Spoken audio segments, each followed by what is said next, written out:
Assalamualaikum warahmatullahi wabarakatuh. Bismillah, alhamdulillah, wassalatu wassalamu ala habibina rasulillah. Allahumma la sahla illa ma ja'altahu sahla, wa anta ya hayyu ya qayyum taj'alul hazna idza syi'ta sahla. Allahumma rzuqnal ikhlasa fil qawli wal amali wan niyyah. Kita akan melanjutkan kajian kita tentang kitab As-Sirat Al-Mustaqim, masih menjelaskan mengenai sifat kalam Allah Subhanahu wa taala. Jadi menjelaskan mengenai sifat kalam Allah Subhanahu wa taala. Dan kemarin sudah kita sebutkan bahwa kalam Allah Subhanahu wa taala yang zati, yang merupakan sifat zatnya, itu bukan huruf yang beriringan, yang saling susul menyusul seperti kalamnya makhluk. Namun kita jelaskan juga bahwa apabila ada seorang di antara kita yang membaca kalam Allah, membaca Al-Quran, maka bacaan orang tersebut adalah huruf, suara, bahasa yang tidak azali. Adapun kalau sifat kalam Allah, maka itu adalah azali. Dan ini yang dinukil oleh para ulama, perincian seperti ini. Jadi ketika dikatakan kalam Allah, itu ada dua pengertian. Dengan makna sifat zatnya Allah, dan juga dengan makna yang dibaca oleh hamba ketika dia sedang baca Al-Quran. Nah, sekarang kita akan menjelaskan lebih detail permasalahan ini. Pengarang rahimahullah menyebutkan wal Qur'anu lahu itlaqan yutlaqu ala lafzil munazzali ala Muhammad wa 'alal kalami dzatil azali alladzi laisa huwa biharfin wala sautin wala lughatin arabiyyatin wala ghairiha. Fa in qusida bihil kalamu dzati fa huwa azaliyun laisa biharfin wala saut. Wa in qusida bihi wa bisairil kutubis samawiyyati lafdzul munazzal faminhu ma huwa bil lughatil ibriyah wa minhu ma huwa bil lughatis suryaniyah. Wa hadhihi al-lughat wa ghairuha min al-lughat lam takun mawjudatan fa khalaqaha Allah ta'ala fa sarat mawjudatan wallahu ta'ala kana qabla kulli syai' wa kana mutakalliman qablaha wa lam yazal mutakalliman wa kalamuhu alladhi huwa sifatuhu azaliyun abadi wa huwa kalamun wahidun. Kita terjemahkan, wal Qur'anu lahu itlaqan. Jadi Al-Quran ini mempunyai dua penggunaan, dua pemakaian. Yutlaqu ala lafzil munazzali ala Muhammad. Jadi yang pertama adalah digunakan untuk menyebut lafal yang diturunkan, al-lafzul munazzal. Jadi lafal yang diturunkan kepada Nabi Muhammad sallallahu alaihi wasallam. Ini seperti di Al-Quran, di ayat Al-Quran yang berbunyi wa idza qara'tal Qur'an fattabi' Qur'anah. Atau ketika orang mengatakan qara'tu ruba'al Qur'an, saya membaca seperempat Al-Quran. Qara'tu nisfal Qur'an, saya membaca setengah Al-Quran. Nah, ini berarti dengan pengertian yang pertama, yaitu digunakan untuk menyebut lafal yang diturunkan kepada Nabi Muhammad sallallahu alaihi wasallam. Wa 'alal kalami dzatil azali alladzi laisa huwa biharfin wala sautin wala lughatin arabiyyatin wala ghairiha. Kemudian penggunaan yang kedua adalah digunakan untuk menyebut al-kalam az-zati.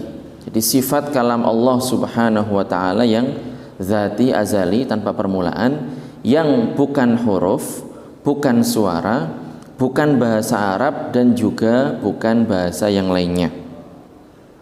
Juga bukan merupakan bahasa yang lainnya. Jadi ini maksudnya adalah sifat kalam Allah Subhanahu wa ta'ala.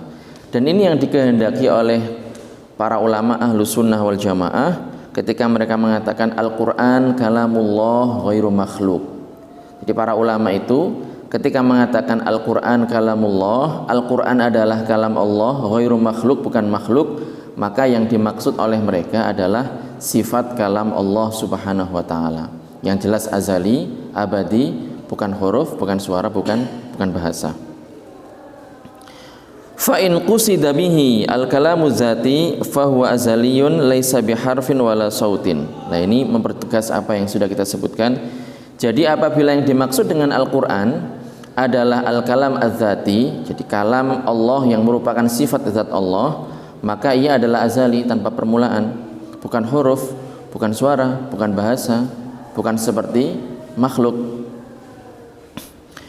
Wa in qusida bihi wa bisairil kutubis samawiyyati al-lafzul munazzal faminhu ma huwa bil lughatil ibriyah.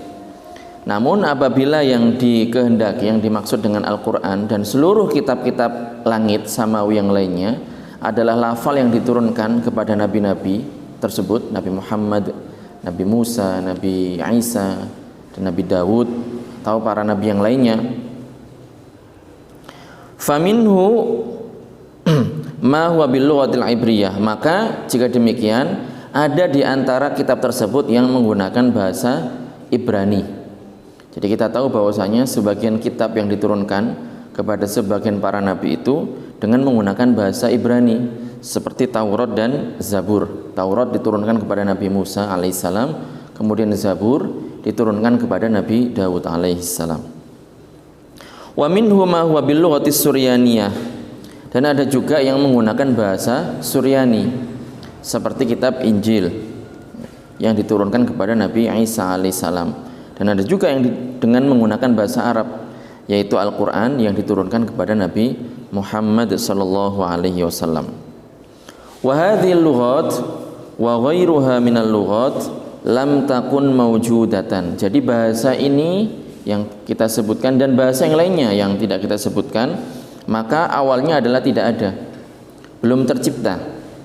Fa khalaqahallahu ta'ala, kemudian diciptakan oleh Allah subhanahu wa ta'ala. Fasarat mawjudatan, kemudian menjadi ada.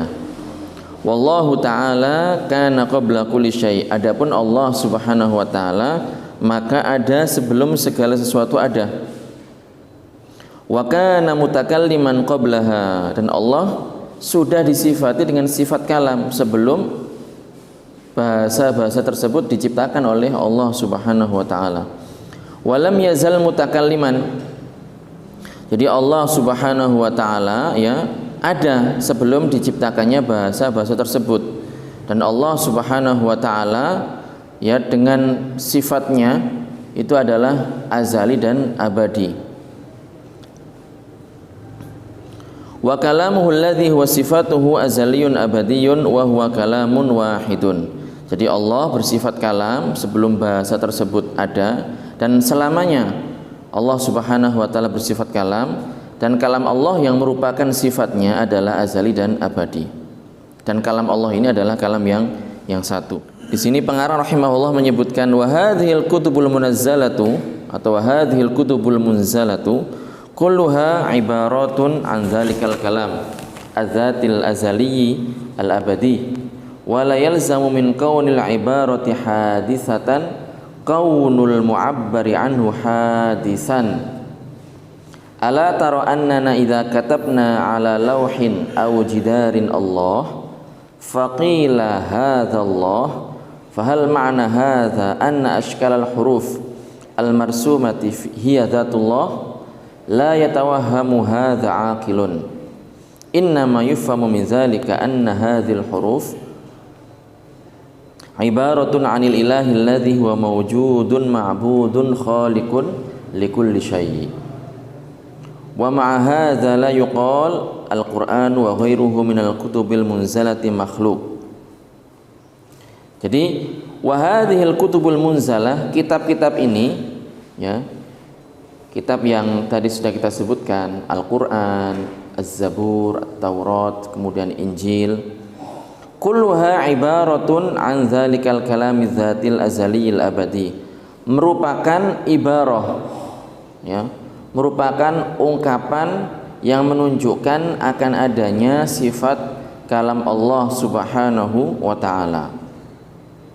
Jadi kitab-kitab yang diturunkan kepada nabi-nabi tersebut seluruhnya adalah ibarah atau ungkapan dari al-kalam az-zati yang azali dan abadi. Kemudian wala yalzamu min kaunil ibarati hadisatan kaunul mu'abbari anhu haditha. Jadi ketika ditegaskan bahwa ibarah atau yang dijadikan ungkapan, yang digunakan sebagai ungkapan adalah baharu hadis, ini tidak meniscayakan bahwa al-mu'abbar anhu, sesuatu yang diungkapkan itu adalah baharu. Ala tara annana idza katabna ala lauhin aw jidarin Allah, bukankah kita melihat, kita mengetahui apabila kita menulis di papan atau di tembok lafal Allah, faqila, kemudian dikatakan hadzallah, ini adalah Allah. Fahal ma'na hadza anna ashkalal hurufil marsumati hiya dzatullah? Apakah ini berarti bahwa bentuk-bentuk huruf yang tertulis ini adalah zat Allah? La yatawahhamu hadza aqilun. Tidak seorang pun dari orang yang berakal yang memahami hal seperti itu. Orang yang berakal tidak akan memahami seperti itu. Inna ma yufhamu min dzalika anna hadhil huruf ibaratun 'anil ilahi alladhi huwa mawjudun ma'budun khaliqun likulli syai'. Namun yang dipahami dari perkataan tersebut, dari huruf-huruf tersebut, tidak lain dan tidak bukan adalah bahwa huruf-huruf ini merupakan ungkapan tentang Tuhan yang ada, bahwa ada Tuhan yang namanya Allah, yang berhak disembah, yang merupakan pencipta segala sesuatu. Ini yang dipahami dari ungkapan tadi ketika orang menuliskan lafzul jalalah, kaligrafi di papan, di tembok, di kertas dan seterusnya. Kemudian dia membaca Allah, ini adalah Allah. Ya, maksudnya seperti itu, bahwa tulisan ini menunjukkan akan adanya Tuhan yang berhak disembah, yang merupakan pencipta segala sesuatu. Wa ma hadza la yuqalul Qur'an wa ghairuhu minal kutubil munzalati makhluq. Namun demikian tidak boleh serta-merta dikatakan bahwa Al-Qur'an dan juga kitab-kitab suci yang lainnya adalah makhluk. Tidak boleh dikatakan tiba-tiba Al-Qur'an makhluk, kemudian Az-Zabur makhluk, atau Taurat makhluk, seperti itu. Lakin yubayyanu fi maqamit ta'lim anna lafzul munazzal laisa qa'iman bidzatillah bal huwa makhluqun lillah. Tetapi dijelaskan dalam konteks pengajaran, dalam majelis-majelis ta'lim, bahwa lafal yang diturunkan al-lafzul munazzal bukanlah zat Allah Subhanahu wa taala, bal huwa makhluqun lillah. Akan tetapi ya, lafal-lafal tersebut, bahasa tersebut, kata tersebut merupakan makhluk Allah Subhanahu wa taala. Li'annahu hurufun yasbiqu ba'daha ba'dan. Kenapa demikian? Karena ia adalah huruf-huruf yang sebagiannya mendahului sebagian yang lain. Wa ma kana kadzalika haditsun makhluqun qat'an. Dan sesuatu yang seperti itu adalah baharu dan makhluk secara pasti, tidak bisa dibantah oleh akal bahwa yang mendahului satu sama lain, yang sebagiannya mendahului satu sama lain, ini merupakan makhluk. Baharu, ada awal mulanya dan seterusnya, ada akhirannya dan seterusnya. Lakinnahu laisa min tasnifi malakin wala basharin fahuwa ibaratun 'anil kalami dzatil ladzi la yusafu bi annahu arabi wala bi annahu ibrani wala bi annahu suryani wa kullun yutlaqu 'alaihi kalamullah. Namun kita jelaskan di sini bahwa memang kata tersebut, lafal tersebut adalah makhluk, ya, merupakan ungkapan yang menunjukkan akan adanya sifat kalam Allah Subhanahu wa taala, wa laisa min tasnifi malakin, namun bukan karangan dari malaikat. Jadi Al-Qur'an, Az-Zabur, At-Taurat, Al-Injil ini bukan karangan dari malaikat. Wala basyarin, dan juga bukan karangan dari Rasulullah atau para nabi yang lainnya yang diturunkan kitab-kitab suci tersebut kepada mereka. Fahuwa ibaratun 'alil kalami dzati. Jadi kitab tersebut atau lafal-lafal tersebut merupakan ungkapan yang menunjukkan akan adanya sifat kalam Allah Subhanahu wa taala yang zati. Alladzi la yusafu bi annahu arabi. Jadi dan sifat kalam tersebut tidak disifati, tidak dikatakan bahwa menggunakan bahasa Arab. Wala bi annahu ibrani, juga tidak menggunakan bahasa Ibrani. wala Suryani, juga tidak menggunakan bahasa Suryani. Jadi sifat kalam Allah ini bukan bahasa Arab, bukan bahasa Suryani, juga bukan bahasa Ibrani.